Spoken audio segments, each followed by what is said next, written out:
The most frequently repeated recommendation for circulation problems in people over 60 is actually the very thing that might be keeping you stuck. You need to walk more. That's what nearly everybody gets told. And walking absolutely has tremendous value.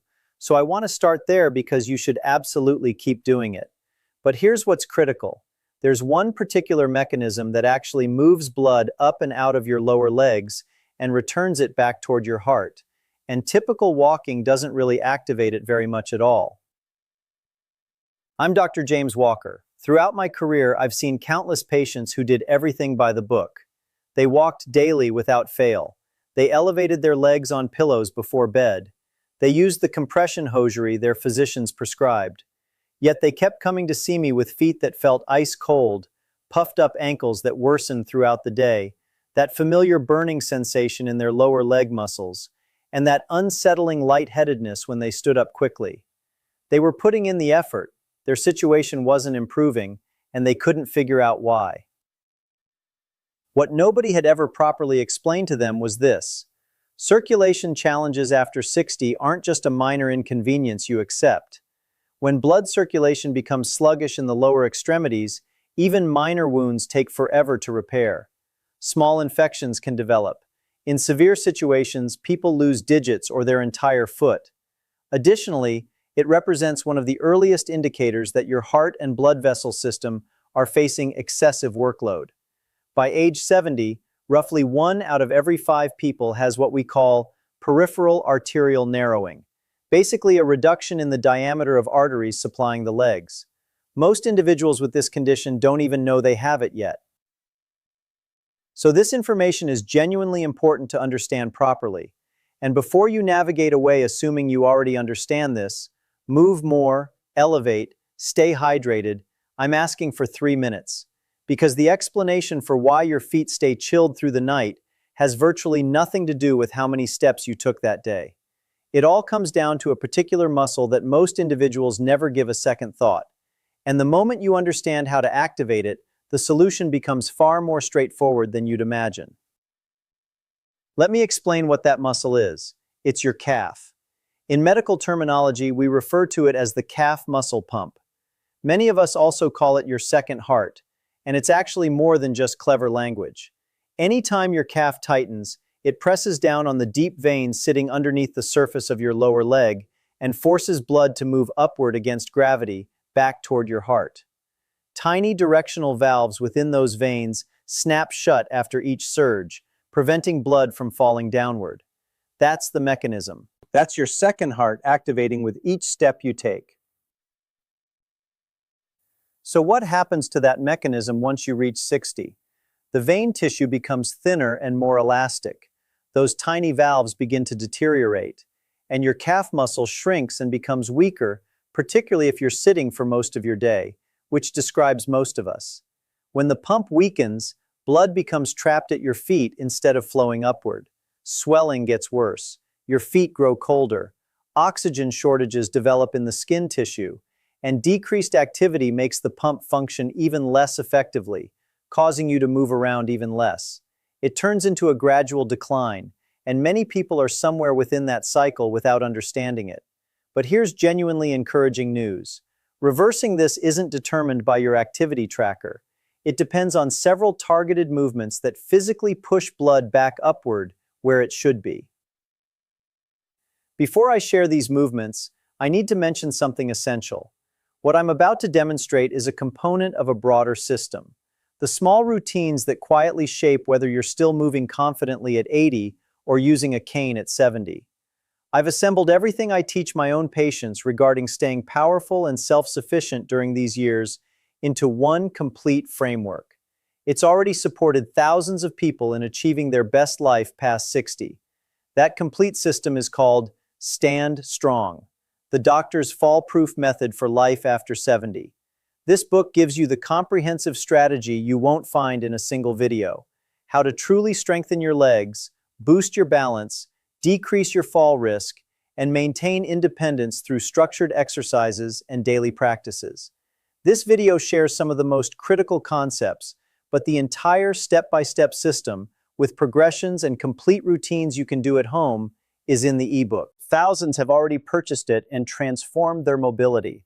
You can get your copy through the link in the pinned comment or in the video description right now. It's that one resource that ties everything together. Now, before I explain the movements, let me introduce you to someone. I'll call her Margaret, and she's actually representative of several individuals I've cared for across my practice. Her privacy is completely protected. Margaret was 71, mentally sharp, still behind the wheel, still having her grandchildren visit on weekends. However, her toes were constantly freezing, even during the hot months, and her ankles became puffy by evening. She'd been faithfully doing her mile-long walk every single day for years, and she was deeply disappointed that none of it was making a difference. Keep Margaret in your thoughts because her transformation reveals precisely what this whole conversation is about.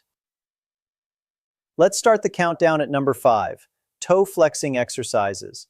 Now, this movement seems far too elementary to warrant your attention. That's precisely why most people dismiss it. It's frequently the initial exercise given right after surgical procedures, sometimes before patients can even stand, specifically because it prevents blood from settling while recovery happens. Here's the reasoning. When you point your foot upward then downward, your calf expands and contracts, and that action compresses the venous vessels and circulates blood that's been static around your ankle area. A recent 2025 summary in Orthopedic Surgery and Research Review examined 16 independent controlled experiments and discovered that basic toe flexing enhanced venous return in the leg and reduced ankle and lower leg swelling in mature people without any standing or walking involved whatsoever. The secret is performing it gradually with precision and completing it often. To execute it properly, settle into a chair with both feet resting flat. Bring your toes up toward your shin bones while maintaining your heels in contact with the ground. Then alternate. Press your toes downward against the ground and lift your heels upward, the way you'd gradually apply pressure to an accelerator. Controlled and measured. That counts as one full cycle. Target 20 to 30 repetitions, twice or 3 times throughout your day. You're able to do this during television, reading, or while waiting for your tea to brew. It requires only minutes and no cost. Reflect on the hours you're seated in vehicles, at the table, or lounging in your favorite chair. During all that sitting time, your calf pump remains inactive, and blood is collecting in your feet. Toe flexing reactivates it without requiring you to get up. Walking relies on momentum. You lean forward and regain your balance repeatedly. Your calves get minimal contraction from it. These exercises create genuine muscle engagement and drive. That results in warmer feet, reduced swelling, and less strain on those delicate blood vessels. It's also among the most accessible movements to begin with if injury, balance challenges, or simple exhaustion prevents you from being mobile for extended periods. However, toe flexing only activates the foundation. The upcoming motion focuses on the more powerful muscles located higher up in your leg. Number 4, seated leg extension. And if you're thinking that remaining seated must mean it's simple, your legs will show you something different about 10 seconds in. When you extend your leg outward in front and sustain it, you work the large muscles on the front side of your upper leg and your hip flexors. These are the precise muscles you require for rising from a chair, climbing stairs, and recovering from a near fall. When they tighten, they press on the major veins that run through your upper leg and aid in propelling blood out of the lower leg. Standard walking rarely stresses these muscles sufficiently to counteract the natural strength loss that accompanies growing older. This matters more than most recognize. And this is where everything makes sense. Specialists in geriatric medicine monitor what's known as walking velocity, essentially your pace.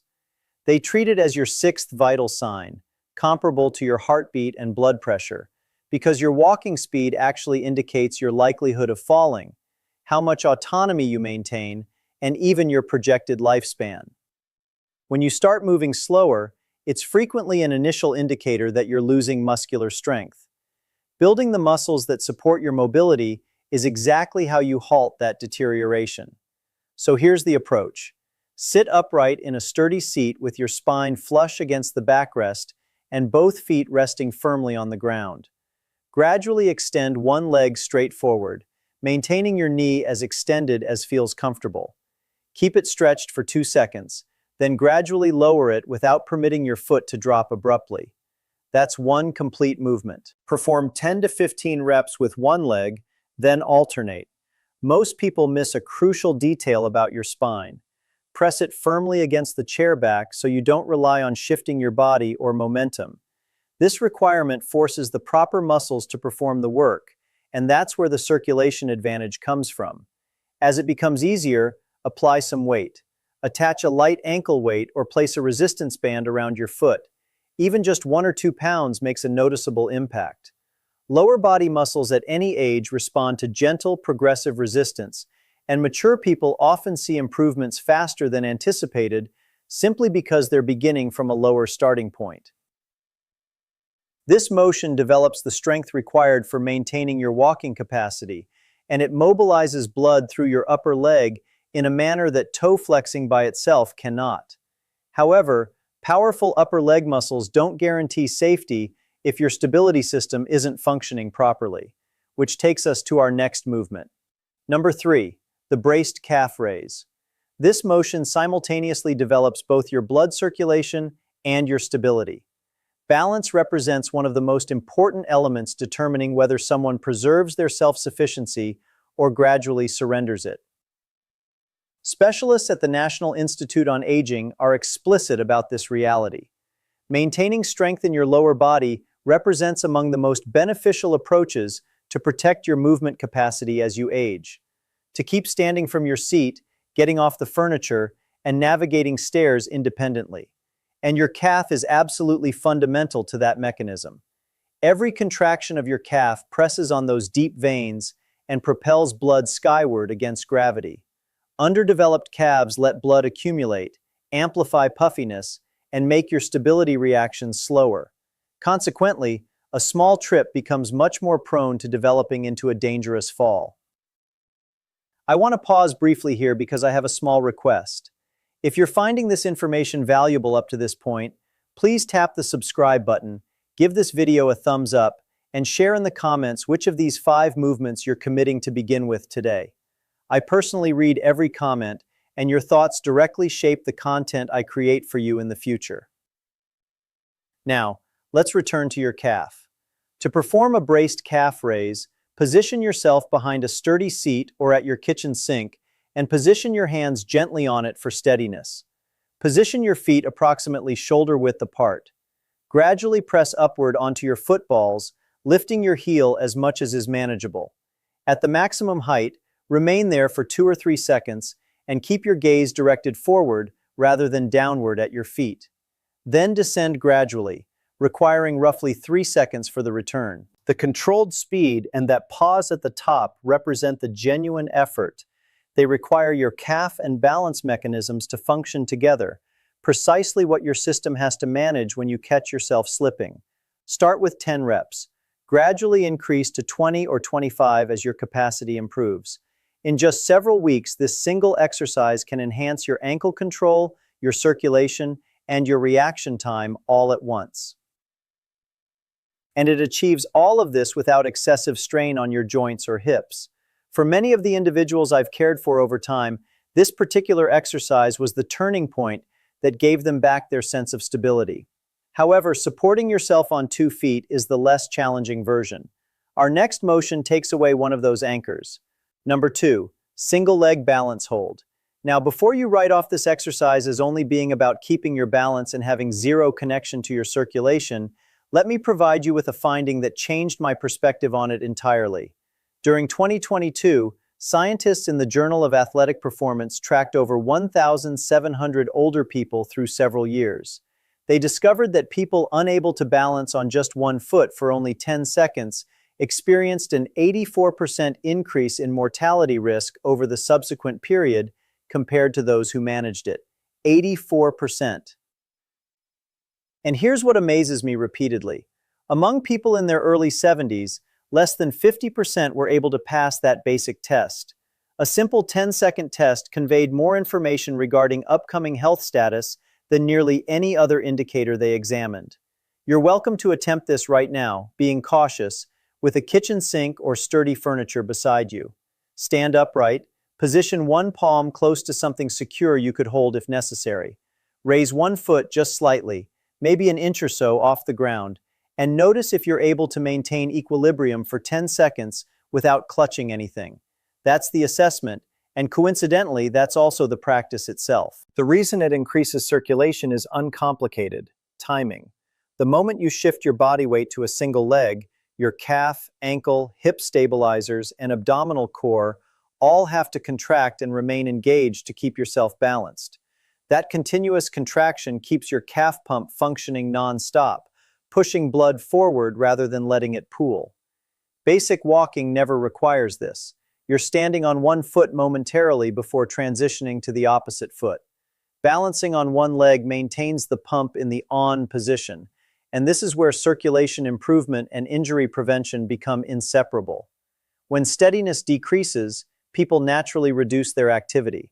As motion drops, blood flow diminishes, inflammation gets worse, feet become uncomfortable, self-assurance diminishes, and that downward pattern accelerates. To work on this, stand next to your counter or wall with your hand positioned lightly on it for protection. Transfer your mass to one leg and lift the other leg merely an inch above ground. You don't have to lift it higher than that.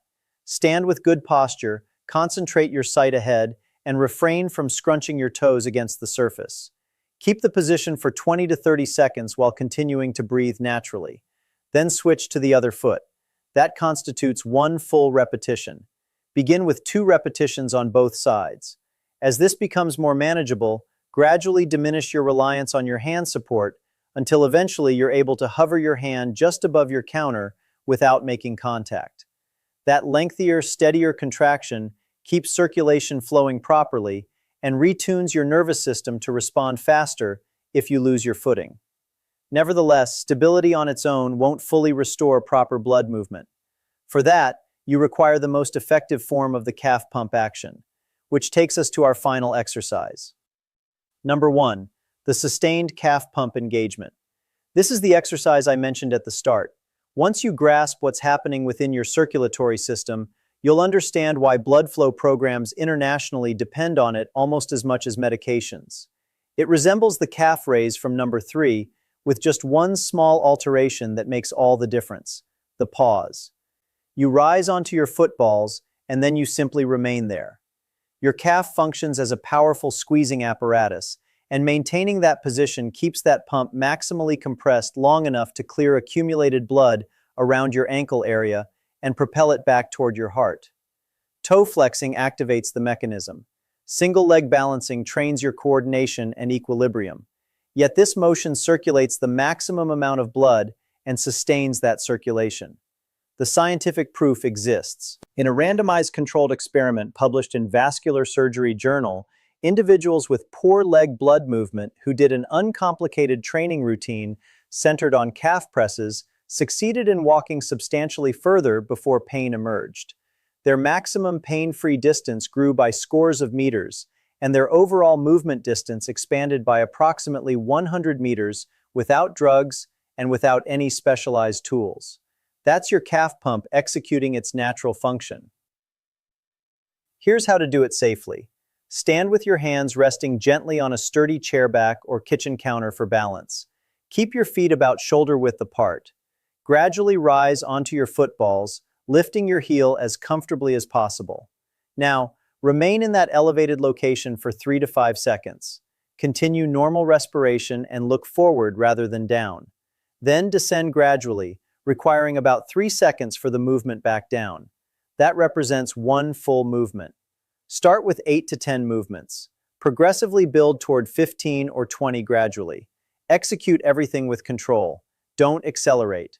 The pause itself is the entire value. That ongoing contraction maintains peak pump engagement, propels blood forward, diminishes swelling, and develops the specific muscles your system depends on when you prevent a tumble. Since there's no bouncing or pounding, it's gentle enough for most individuals with joint issues or balance troubles, provided one hand stays positioned on the counter for safety. Now, let me explain what transformed things for Margaret, because here's where the complete picture came together for her. I had her stop fixating on her daily step tally. Rather, I had her complete these 5 movements sequentially for approximately 12 minutes every morning. She started her day with toe flexes from her chair. Following that, she performed seated leg extensions. While her morning beverage was brewing, she did braced calf raises at her sink. Then came the single leg standing holds. She wrapped up with the sustained calf pump holds. I'll be completely transparent about her transformation because I'm always honest about these things. Her circulation didn't transform into that of someone in their 30s instantly. I'd never propose anything of that nature. However, within several weeks, her ankles stopped becoming severely distended by evening. Her feet felt noticeably less frigid at bedtime. And most significantly, the element she said mattered most to her was this. She no longer experienced that paralyzing worry that she'd stumble every single time she rose from her recliner. She felt in control again. For someone who had quietly carried the anxiety of a serious accident, that changed her whole experience. Before I finish, I have one critical piece of guidance. I'd rather you stay protected than dismiss something urgent. If you ever experience sudden, intense discomfort in just one leg, or if a leg becomes pale, feels cold to touch, or goes numb, or if a cut on your leg doesn't seem to be improving at all, don't attempt to handle it at home with exercises. Those warning signs warrant prompt professional evaluation because they might represent a seriously compromised artery, which could constitute a genuine emergency. Everything I've taught you today is for persistent, routine circulation concerns, not for sudden crises like that. So here's your complete breakdown. 5 straightforward movements that activate your second heart and facilitate blood flowing upward from your lower extremities. Quick summary. Number 5. Toe flexing to wake up your calf pump. Number 4. Seated leg extensions to move blood through your thighs. Number 3. Braced calf raises for both circulation and balance improvement. Number 2. Single leg stance holds for extended muscle engagement and superior equilibrium. Number 1. The sustained calf pump hold, the most transformative motion of all, and the one I'd recommend without hesitation if I could choose only a single activity. And remember, maintain your walking routine. Walking represents an outstanding practice, and you shouldn't abandon it. However, walking independently leaves an essential gap, and these 5 movements are what close it. They require under 15 minutes each day, they're completely free, and each one is performable at home during your television time. How your blood circulates represents one of the rare aspects of aging where your daily routine genuinely shifts the outcome. This is how you take authority over it. If this video has been beneficial, please tap subscribe so you receive future content. Give this video your thumbs up and share in the comments which of these 5 exercises you're beginning with first. Safeguard your legs. They've transported you throughout your life, and with simply a few committed moments daily, they'll carry you comfortably for decades to come. I'm Dr. James Walker, and I'll see you in the next video.